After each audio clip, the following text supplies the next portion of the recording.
You're watching How Leap. Let's hide the likes you've made on Instagram.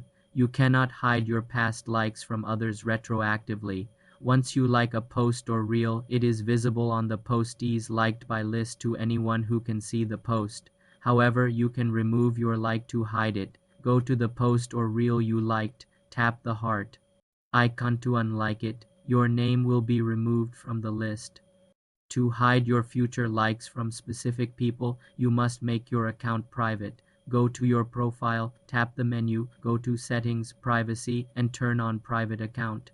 Now, only your followers can see your activity, including your likes on public posts. There is no setting to make your likes completely invisible while keeping a public account. For more simple computer tutorials, subscribe to the channel.